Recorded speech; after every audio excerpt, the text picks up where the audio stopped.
Hi, this is Rocky Hall, and today's video is going to be on Sheriff David Ward out of Burns, Oregon. And what I'm going to read to you today is a FBI Form 302 on David Ward. I've briefly read through this, and there seems to be no substantiation or proof as to what is being said in this 302 by Sheriff Ward. It appears to be his version of the story, because I can find no verification of exactly what he's saying. So I just want to put that out there. So here we go. Federal Bureau of Investigations, page 1 of 15, Form 302. Date of entry 3/9/2016. David Ward, Sheriff, Harney County Sheriff's Office, redacted.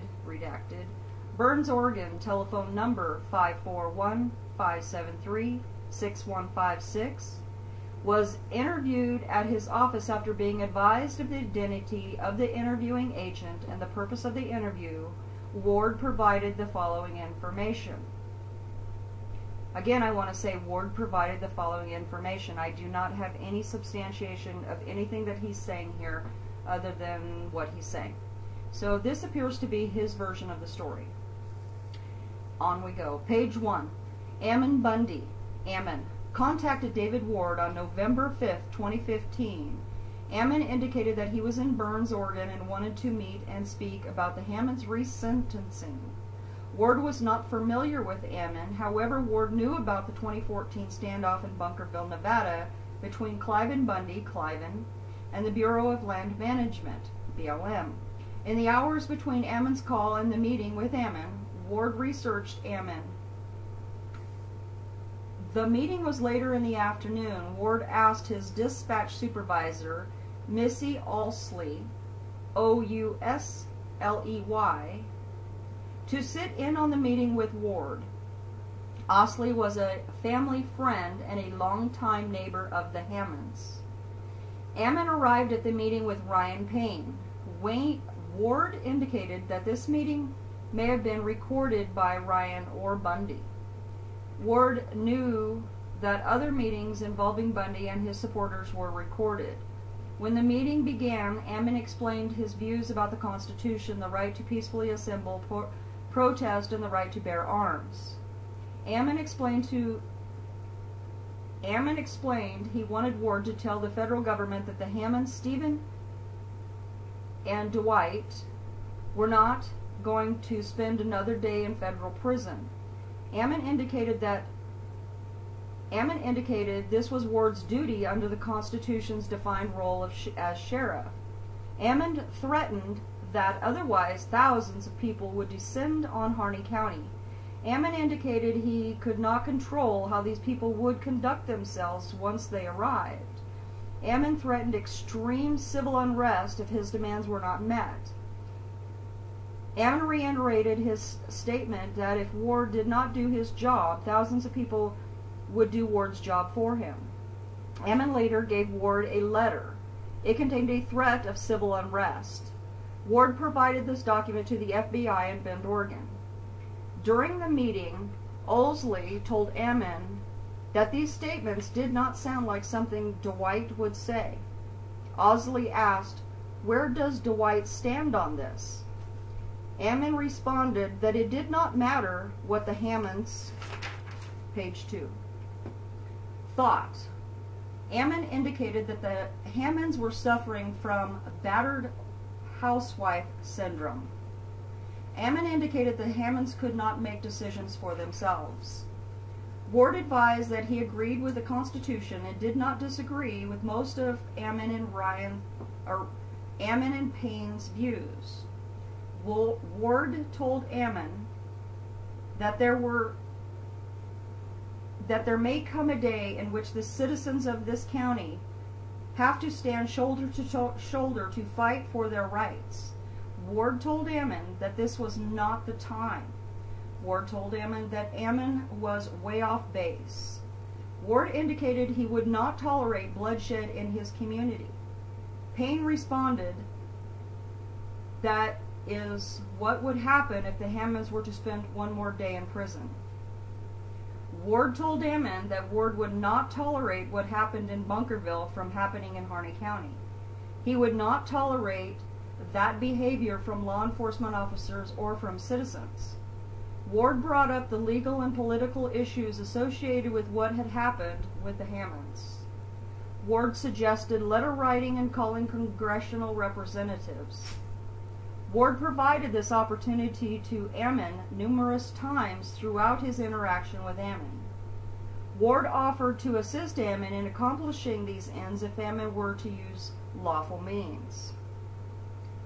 Osley was angry about the ultimatums and threats of violence being made at her community by Ammon. Ward met with Ammon and Payne multiple times over the next couple weeks. During those meetings, Ward told Payne and Ammon that they chose to put themselves in leadership positions inciting civil unrest, and that if the civil unrest resulted in crimes or injury, these crimes or injury were Ammon and Payne's creation. As they were departing, Payne told Ward in private, "I don't want to have to come back here from Montana." Ward began receiving numerous emails and messages from Ammon's supporters. These emails and messages demanded that Ward kick out all the federal agencies from Harney County that the email senders deemed unconstitutional. Approximately 15 minutes to 1 hour after the meeting with Ammon and Payne ended, former Sheriff Richard Mack contacted Ward. Mack noted that Ammon was a great guy. Mack offered the help of the Constitutional Sheriffs and Police Officers Association, CSPOA. Mack offered a way out from under the situation with the Hammonds. Mack told Ward to make up charges against the Hammonds, take the Hammonds into custody, and tell the feds that they could not have the Hammonds until the charges had been adjudicated. Page 3. The letter mirrored a letter from Cliven, which Ward received on January 1st, 2016. This letter demanded that Ward take the Hammonds into protective custody and notify the federal government that it could not take the Hammonds into custody. After the first meeting with Ammon, Nevada State Legislator Representative Michelle Fiore left a telephone message for Ward. When Ward returned Fiore's call, Fiore praised how great Ammon was. Ward explained to Fiore that Ammon threatened civil unrest. Ward further explained that Ammon threatened to bring thousands of people to do Ward's job for him.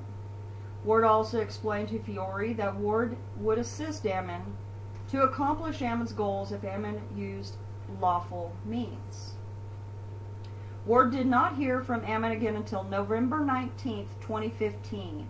On November 19th, 2015, Ammon called Ward and asked for a meeting. Ammon indicated he wanted to meet Ward with 5 other people. An appointment was set. At the appointment time, Ammon arrived with 10 people. The meeting was held upstairs in the law library in the sheriff's office. Ward brought one of his corrections deputies named John Miller. Miller is a 5th-generation rancher, and his family has ranched in Harney County since 1860s. The 10 people arrived in the office carrying their firearms open carry. The group also left an armed guard out front. The group appeared to Ward to be looking for a confrontation. I'm going to interject here and say that Oregon is an open carry state. Carrying on. The group with Ammon included Payne, Brandon Rapola, Brandon Curtis, Brooke Augusta, B.J. Soper, Joseph Rice, and an unidentified male, UM1, from Florida, and an unidentified couple from Nevada, UM2 and UF1. UM2 means unidentified male number 2, UF1 means unidentified female number 1. Moving on. The meeting lasted 2.5 hours. Each member of the group went through his or her resume and explained his or her involvement with the movement. Rapola told Ward that he was a former Marine. Rapola conveyed the following story. During the Bunkerville matter in 2014, Rapola was home in Roseburg, Oregon, watching the event unfold on the television. At this time, Rapola grabbed his son and pointed to the television screen and told his son that Rapola was going there, Bunkerville, and Rapola was not going to be coming home anymore. Soper claimed to have founded the Central Oregon Constitutional Guard. Soper was not boisterous during the meeting. Rice explained his position with the Oath Keepers. Rice indicated that he had been at the Sugar Pine Mine incident. Rice indicated how the, page 4, Oath Keepers had responded to the mine to protect the mine while they went through hearings. Curtis indicated he was with the Idaho 3% militia. Curtis claimed to have been a police officer for 12 years. Curtis stated plainly Curtis was bringing thousands of people to Harney County, more people than Ward could handle. Augusta indicated she was with the Idaho 3% militia. Augusta claimed to have known everything there was to know about Ward. Augusta claimed to handle intelligence for the 3% militia. Augusta made an impassioned speech that made unidentified male 2 and unidentified female 1 cry. Unidentified male number 2 and unidentified female number 1 had done time in jail for an unspecified infraction. The nature of their jail sentence was not fully known. Unidentified male number 1 was writing a book about the movement and wanted to know if Ward was going to be a hero. The group said they would be with Ward until the bitter end if Ward would stand against the federal government. They claimed that Ward needed to push all the unconstitutional agencies out of Harney County and fight against the unconstitutional sentences imposed on the Hammonds.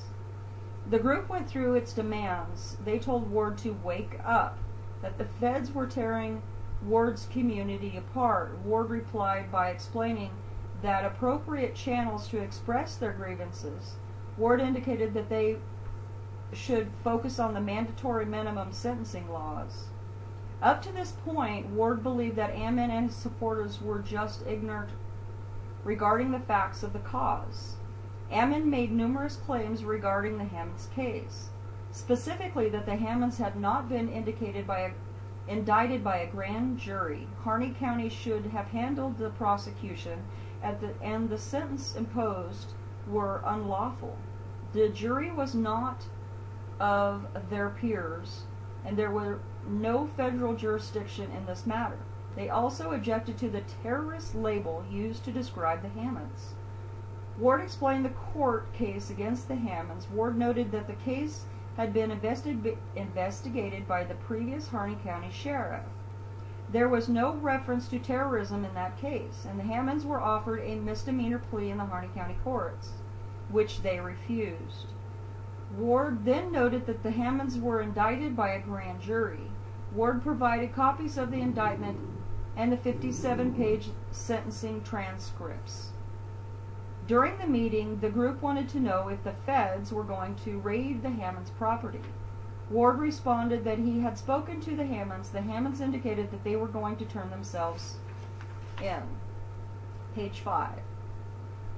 Ward indicated that he would not interfere with the Hammonds turning themselves in. Ward also indicated that the Hammonds did not turn themselves in. They would likely face additional charges and they would be considered fugitives. Ward also indicated that the feds would not be raiding the Hammonds' home. After the meeting on November 19, 2015, Ward saw a posting on the Bundy's Ranch Facebook page which read, Ward said the feds will be raiding the Hammonds' ranch early to take the Hammonds into custody. Ward indicated that the Facebook posting stated Ward said exactly the opposite of what Ward actually said. Ward knew that Ammon was a liar at this point. Ward indicated that he had provided all the documents to refute Ammon's position and what Ammon was arguing. Ammon never cleared up the details. Ammon also indicated that he was turning up the heat on Ward. One of the people in the November 19, 2016 meeting recorded this meeting. Ward observed the recorder on the table. After the meeting with Ward, Rice and Rapola met with Assistant United States Attorney Frank Paganini in Eugene, Oregon. Sometime after this meeting, Rice indicated he was not going to support the actions of Ammon in this matter. Ward received thousands of messages from people. Many of these emails were threatening in nature. Beginning on November 20th, 2014, Ward began replying to many of these emails. Ward provided the Oregon statute outlining the fines of an Oregon sheriff, a copy of the oath of office, a flow chart of the federal case, and a copy of a sentencing transcript. The next time Ward spoke to Ammon was in early December 2015. Ammon contacted Ward and indicated that the issue was life or death. Ward returned the call. Ammon stated that Ammon had recently spoke to Dwight. Dwight indicated that Dwight's attorney told Dwight to cease contact with Ammon. Specifically, the attorney told Dwight that the feds told the attorney that they would kill Dwight if Dwight maintained contact with Ammon. Ammon demanded that Ward investigate this matter. Ward contacted Susie and Dwight. Dwight told Ward that this was not the case. Ward asked Dwight if Dwight was safe. Dwight said he was not in danger. Dwight denied receiving these threats. Ward contacted United States Attorney Billy Williams. United States Attorney Williams indicated that the threat was ridiculous. Ward noted that the threats did not make sense. Ammon posted a video on his Facebook account, Feds Threaten to Kill, page 6. Hammonds if they keep in contact with Ammon. Ammon also posted that the feds threatened to kill Ammon as well. After the video was posted, Ward noticed that things quieted down for a while. Ward advised that Ammon was well rehearsed in his argument. When Ward was able to knock Ammon off his argument, Payne was able to bring Ammon back around. Ward was never under the impression that Ammon wanted bloodshed. However, Ward believed Payne was a predator. In private meetings with Payne, in and around the meetings with Ammon, Payne told Ward that he did not want to be a leader in this matter, but that he felt pushed into it. Payne reinstated this by stating that being a leader had been pushed upon him. Payne indicated that he was not well liked by the others in the group. Payne indicated he was more radical than the Pacific Patriot Network, PPN, and 3% Militia. Payne indicated he was working with a group out of California that was trying to replace our government. Payne always left his cell phone out of rooms in which he had conversations and demanded that Ward do the same. Payne was convinced that the FBI was listening into everything he did. After the meeting on November 19, 2015, Payne asked Ward if Ward recalled the last thing Payne had said to Ward. Ward responded by asking if Payne had gone home yet. The members of the community of Harney County began to demand that Ward tell them what was being said on social media sites and in various meetings. Ward replied to them telling them to look at the statements of the Ammon and his followers on social media. Ward also told them to look at the postings of Ammon and Ammon's followers, Facebook friends, if they wanted to know what these people were saying and what they believed. As the situation in Harney County was escalating, the Bundy Family Ranch Facebook page began to distance itself from what was happening in Harney County. Blaine Cooper posted on Facebook a call to arms. There were also calls for shooters to come to Harney County. Cooper took the posting down after being confronted by one of Ward's deputies, Sergeant Lucas McLean, about it in front of a room of militiamen. Ward indicated that there were other such posts removed as things unfolded. In December, an unidentified male, UM3, who was a federal parolee and a sex offender, came into town with O'Shaughnessy. Unidentified male number 3 went to the Harney County Courthouse. Unidentified male number 3 confronted the Harney County Circuit Court Administrator. Ward and Lieutenant Neeham responded. Ward took unidentified male number 3 to the break room and discussed his conduct and explained to him that his conduct was inappropriate. Page 7. Unidentified male number 3 was on a trip permit from his parole officer to go camping in Harney County. Unidentified male number 3 had his trip permit revoked and returned to his home. Sometime between December 5th, 2015 and December 10th, 2015, Payne contacted Lieutenant Neeham and tried to convince him to arrest Ward and remove Ward from office. Payne indicated that Payne would help if necessary. Lieutenant Neeham declined to arrest Ward. On Friday, December 11, 2015, Payne, Jason Patrick, Corey LeCue went to the American Legion to pass out flyers. Ward's parents, Jim and Linda Ward, were at the American Legion assisting with a yard sale at the time. Payne, Patrick, and LeCue were passing out the papers. The flyers were for a town meeting regarding the election of a committee of safety. COS. Either Patrick, Payne, or LeCue was speaking about making Ward do his job. Linda confronted the speakers about the death threats to Ward in various emails. This conversation continued outside. During the conversation, Linda remarked that if someone were to come after Ward, Linda would protect him. And I'm going to intervene here and say something. In other parts of this investigation, you are going to see that Ward says his mother and father felt threatened, and here it says just the opposite. Moving on. During this encounter, Patrick was very animated about being in Burns to protect the community from the government. Linda's reply was, "We don't need protection from the government." According to Linda, Payne and Patrick were carrying weapons in plain view. LeCue was not wearing a weapon in plain view. Again, I'm going to intervene here and say that Oregon is an open carry state. Oregon is an open carry state. Oregon is an open carry state. You can carry your weapons. You have the right to bear arms. Moving on. Sometime later, Payne and LeCue went to Ward's office and informed Ward that Linda threatened them.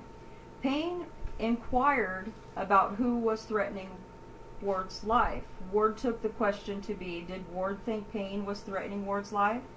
Ward replied that he believed that Payne was man enough to threaten Ward directly, and Payne did not need to threaten Ward by email.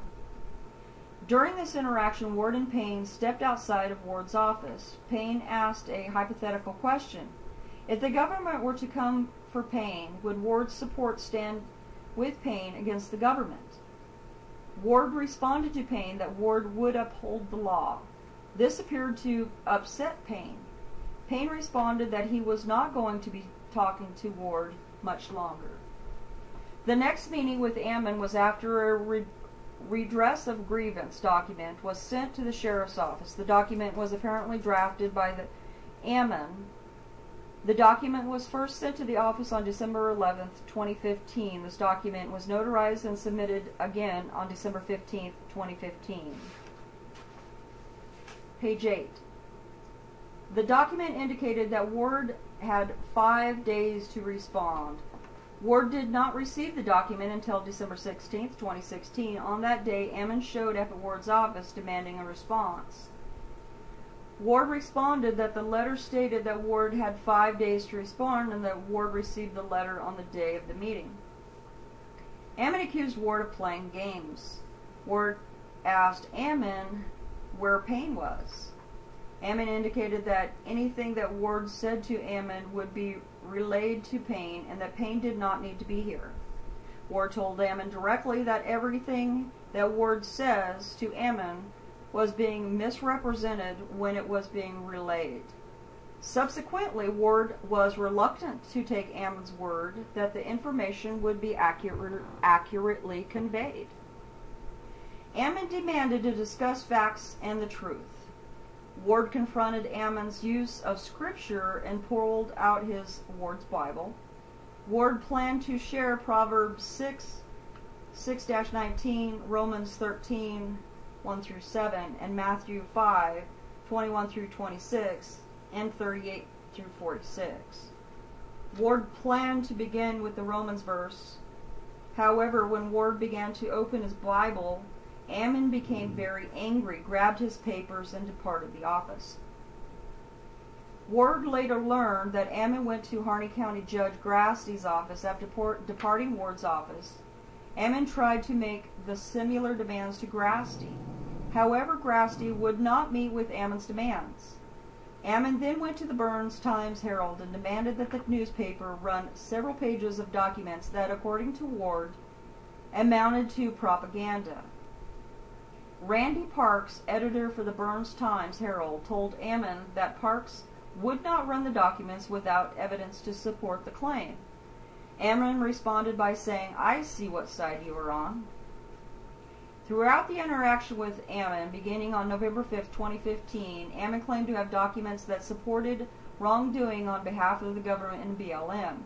Ward asked numerous occasions to see these documents. When Ward asked for the evidence during the meeting in the middle of December, Ammon replied that, "I think we are beyond that."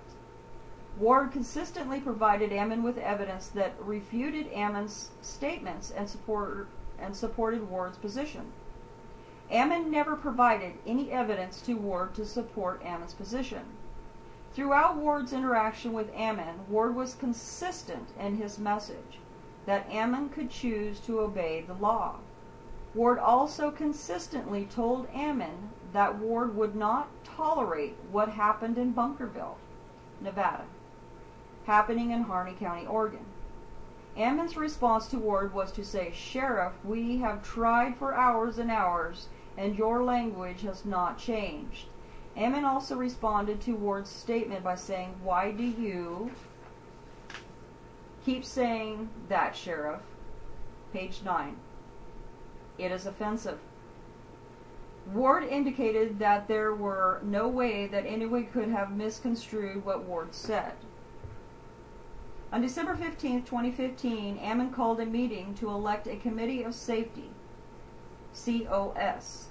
There were several videos which documented the town hall meeting. The meeting was several hours long. The video panned through the crowd. In the room was approximately 50 people, as counted by Randy Fulton, a reporter for the Burns Times-Herald. When Ward watched the video, he counted approximately 17 Harney County residents. During the meeting, members were nominated and 7 locals were elected. Ammon claimed that 150 people were present at the meeting. This number was contradicted by Fulton, who reported there were 50 people present. A county emergency manager took a photo of a flyer posted on the door of the meeting, and the flyer stated that the members of these meetings were going to resist arrest and that all arrested were unlawful. Ward provided a copy of this photograph to the interviewing agent. In between Christmas 2015 and New Year's 2016, numerous militia members from the region began showing up in Burns, Oregon. These militia members began following around the family of local police officers and leaders in the community. These members included pastors and members of the community who spoke out against Ammon and his supporters. According to Ward, some of the people who were threatened confronted or followed were children and teenagers. Some of these incited included Ritzheimer following Ward's family around. Ward's wife's cousin. I'm going to start over. Some of these incidents included Ritzheimer following Ward's family around. Ward's wife's cousin had her tire slashed during a time in which Ritzheimer and Cooper were following them in Ritzheimer's pickup truck from a Young Life meeting. The puncture was made with a small round object such as an ice pick. Another black pickup truck with Colorado license plates followed her daughter home from Christmas program at her local charter school. The truck followed their car for 7 turns. There was also a car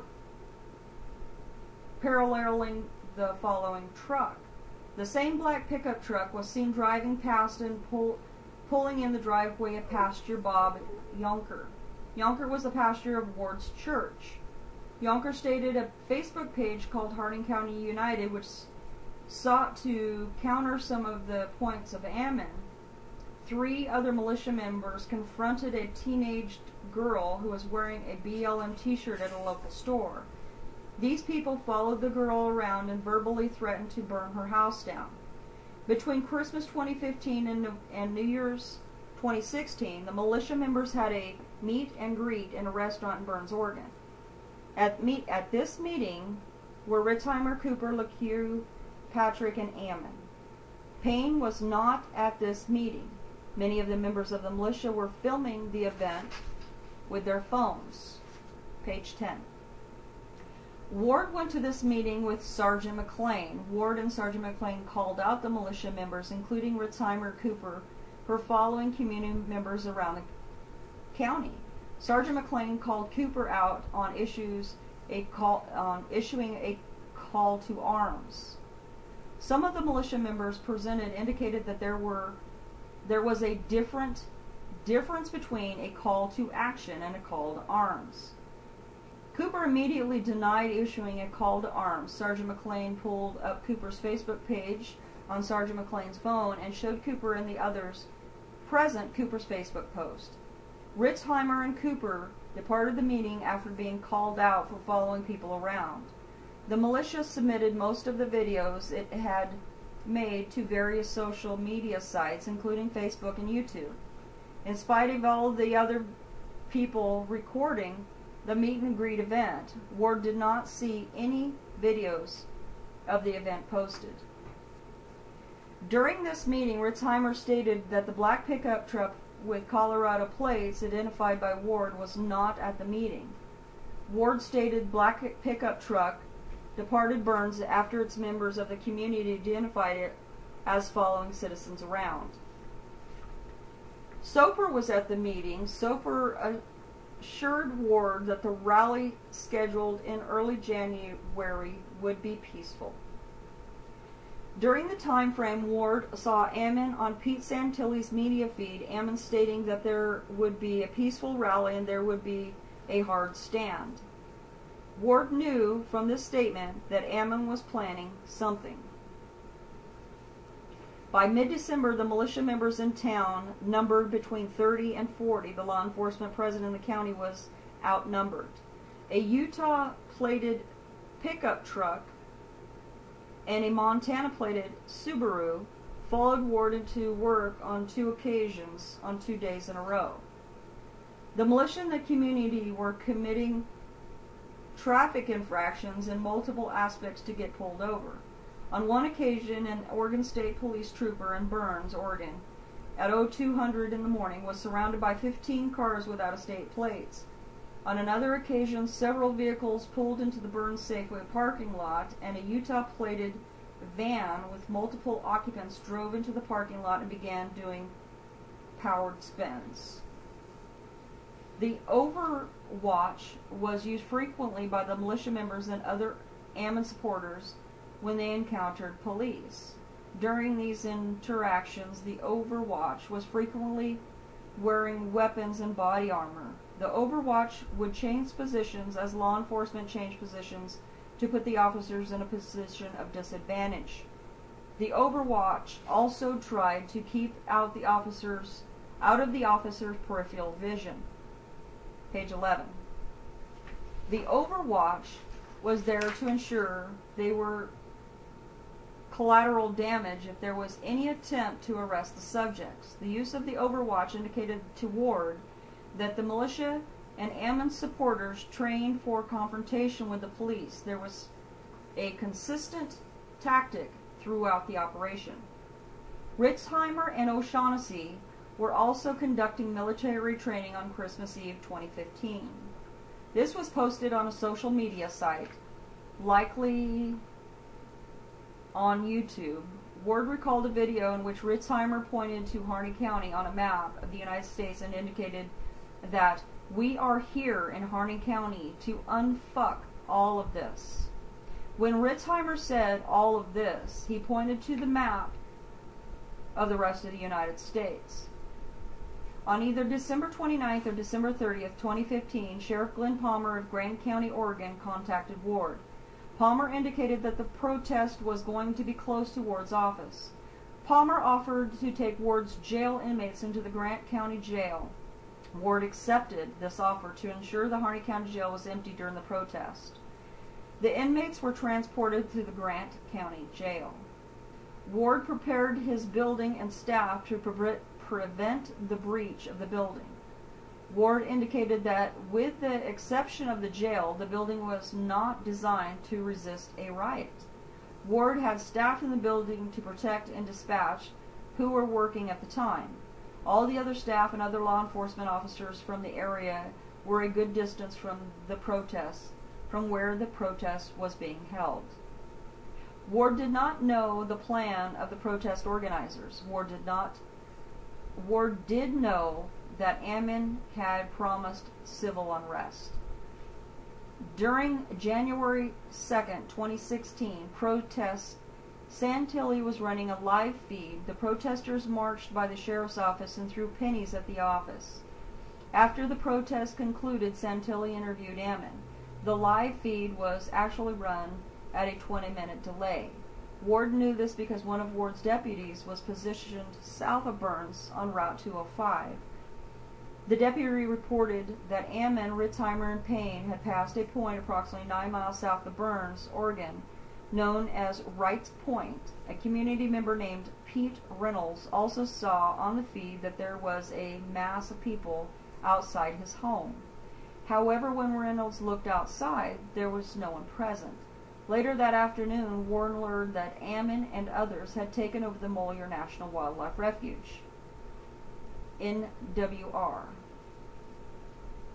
When Ammon left Burns, Oregon, Ammon left multiple people in an overwatch position to keep track of how law enforcement was dealing with the takeover. Page 12. Anytime Ammon or others from the refuge arrived, members of the various militia would set up a position to put law enforcement at a disadvantage. Various militia units, including the Pacific Patriot Network and the 3%, arrived in Burns in greater numbers after the occupation. These militia elements claimed to be setting up buffers between the occupiers of the National Wildlife Refuge, occupiers, and law enforcement. It was apparent to Ward that there was coordination between the militia units and the occupiers. This was demonstrated when the Overwatch and other incidents in which members of the PPN and 3% responded to actions by law enforcement. According to Ward, Ammon, the occupiers, and the militia did everything within they could to force a confrontation. There was no other reason to harass someone's family than to pick a fight. Ward contacted the Oregon State Sheriff's Association for assistance. The Oregon State Sheriff's Association and the OSP, Oregon State Police, provided an increase in law enforcement in the community of Harney County. When the numbers of deputies and police officers increased, the militia members increased as well. Shortly after the wildlife refuge was taken over, Rice and other individuals who worked as a tactical trainer contacted Lieutenant Needham and Ward. Rice reported that there were hundreds of people on the refuge and that they had crew served weapons and ammunition. At that point, the estimate were that there were approximately 20 people on the facility armed with personal weapons. Over the subsequent weeks, there were several protesters at the protest at the Harney County Courthouse. These protests may have had 200 people at them. However, only approximately 20 of them were Harney County residents.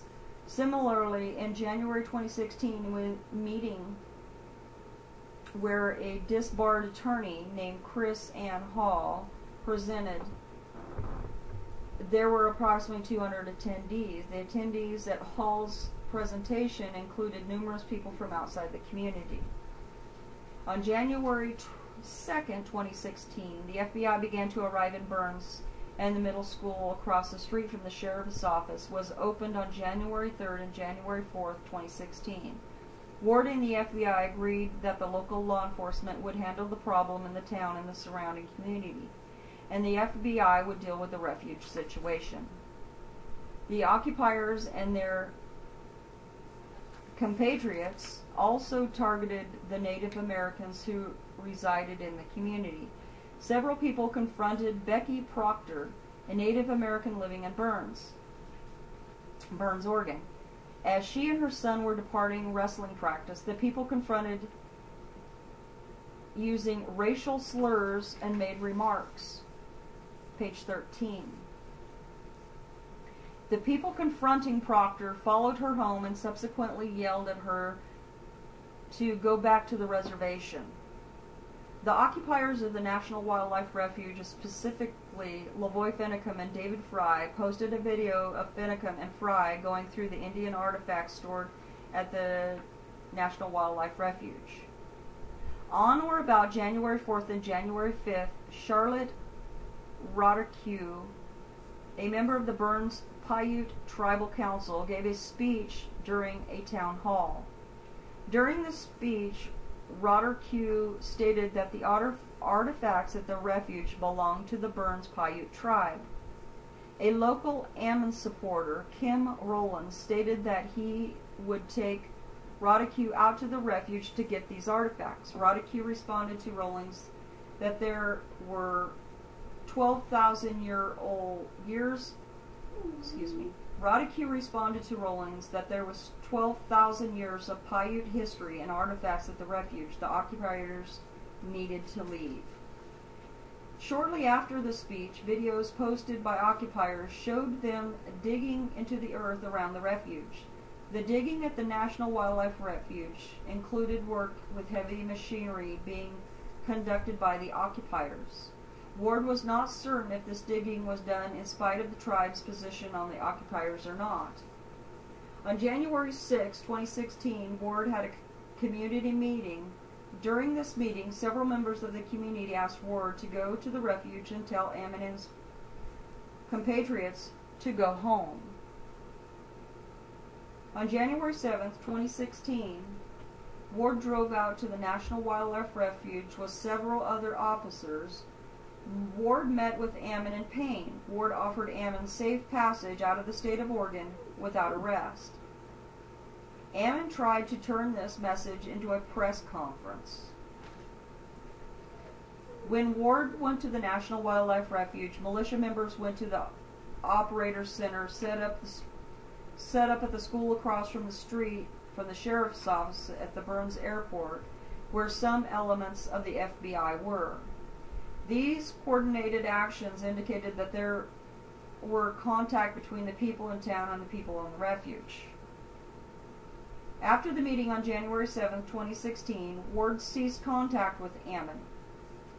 All contact after that point went through FBI negotiators. After the operations center became operational, the month of January 2016 became a blur. Ammon's followers were much more emboldened by the events of Bunkerville There was a belief that the reason that no one was arrested because of the bunker incident was that the federal government did not have the authority to charge people for that behavior. Ward believed that for the lack of legal consequences in Bunkerville participation in the event in Harney County, Oregon. Page 14. The supporters of Ammon and the militia were using social media networks like Facebook to network. They also were targeting Ward's Facebook account for verbal attacks. Ward deleted everything from his Facebook account. The attacks were slanderous and began after Ward indicated he would not uphold the court order regarding the Hammonds case.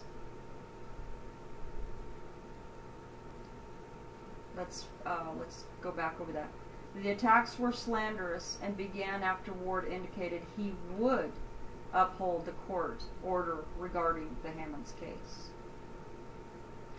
During the same time, a group of individuals described as by Ward as agitators flooded the 911 center with calls. The dispatcher tried to keep a log of callers, but they could not keep up with the call volume. The agitator also sent a large volume of hate mail to the HCSO for some time. The HCSO office staff just shredded the hate mail. Ward instructed the staff to keep the hate mail. Rodney Cooper is a cousin of Ward who had not been in touch with Ward in 10 years. Cooper contacted Ward during the occupation. Cooper demanded that Ward make public statements in support of the occupation. Cooper also asked that he be allowed to negotiate with Ammon and the militia. Cooper tried to convince Ward that the occupiers would recognize his face and listen to him. Ward continued to see other agitators trying to stir up trouble in town during the occupation. An individual with a Facebook moniker Captain Carl tried to get people to arrest Ward for treason.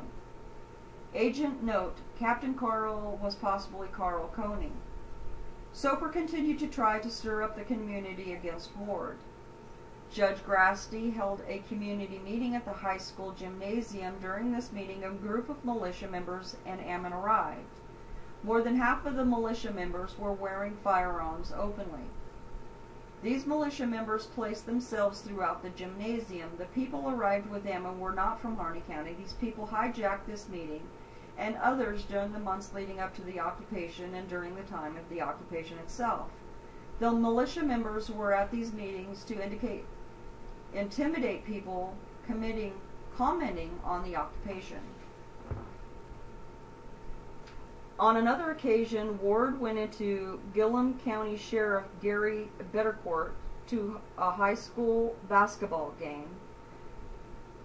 Soper, Joseph, Santoro, and Rapola, and several others came to the gymnasium.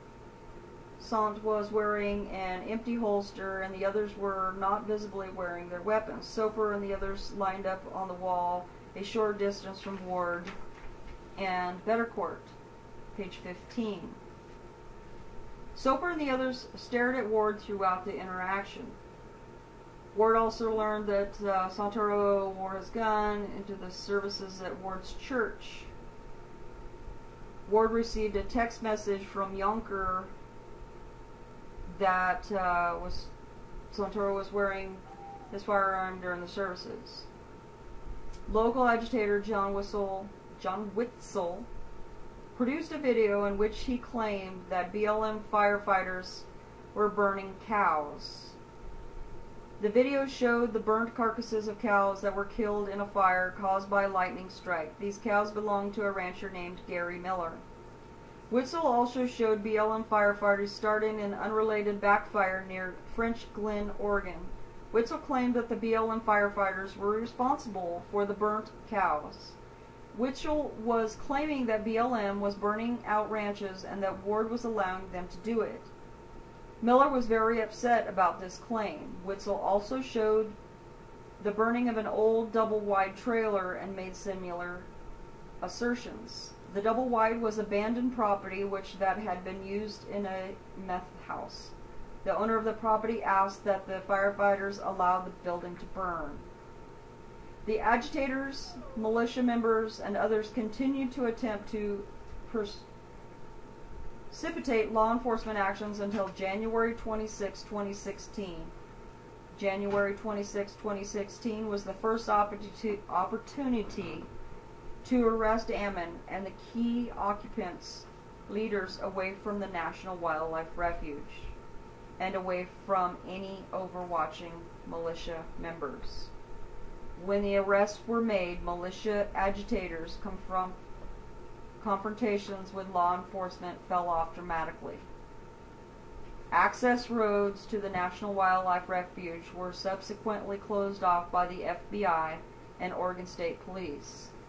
The last arrests of the National Wildlife Refuge occupiers were made in the days before the interview.